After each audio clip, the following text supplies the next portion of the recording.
खरेदी करा स्टाईलमध्ये आणि शिवून घ्या बचतीमध्ये. नेरळमधील भिवंडी टेक्सटाईलच्या प्रथम वर्धापन दिनानिमित्त खास ऑफर्सचा महाउत्सव. जेंट्ससाठी premium shirting, suiting, formal shirt, trousers, jeans, partywear, blazer आणि लग्न सराईसाठी खास कलेक्शन आता किफायतशीर दरात. फक्त 1600, 2000 आणि 2500 मध्ये शर्ट आणि पॅन्ट शिवून मिळेल.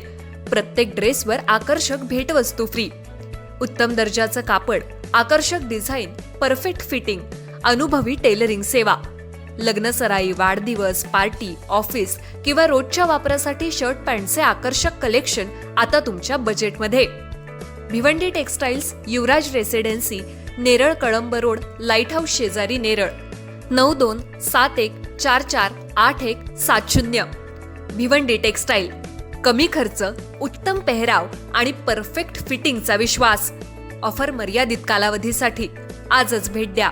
मध्य रेल्वेच्या भिवपुरी रोड रेल्वे स्थानक परिसरात मंगळवारी आज 30 जून रोजी दुपारी सुमारे 12 वाजण्याच्या सुमारास सिग्नल यंत्रणेत तांत्रिक बिघाड झाल्याने रेल्वे वाहतुकीवर परिणाम झाला. कर्जतच्या दिशेने जाणाऱ्या डाऊन मार्गावरील सिग्नलमध्ये बिघाड झाल्यामुळे अनेक मेल, एक्सप्रेस आणि प्रवासी गाड्यांचा वेग मंदावला. त्यामुळे काही गाड्या 10 ते 15 मिनिटे उशिराने धावल्या, तर काही गाड्यांना मार्ग मोकळा होईपर्यंत स्थानकाजवळ थांबवून ठेवण्यात आले. या तांत्रिक बिघाडाचा सर्वाधिक फटका भिवपुरी रोड स्थानकाजवळील चिंचोली रेल्वे फाटकाला बसलाय. सलग मेल आणि एक्सप्रेस गाड्यांची वाहतूक सुरू असल्याने हे फाटक तब्बल पाऊण तास बंद ठेवावे लागले. परिणामी दोन्ही बाजूंना वाहनांच्या लांबच लांब रांगा लागल्या आणि वाहतूक पूर्णपणे ठप्प झाली. फाटक बंद असल्यामुळे वाहन चालकांना पर्यायी मार्गाचा वापर करावा लागलाय.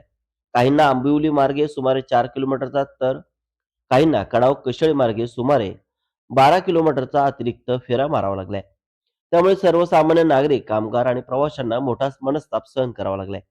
दरम्यान अप आणि डाऊन मार्गावरील काही मालगाड्यांना भिवपुरी रोड स्थानकाच्या सायडिंग लाईनवर थांबवून ठेवण्यात आले होते. सिग्नल यंत्रणा पूर्ववत झाल्यानंतर रेल्वे वाहतूक हळूहळू सुरळीत करण्यात आली आणि पाऊण तासानंतर रेल्वे सेवा पूर्वपदावर आली.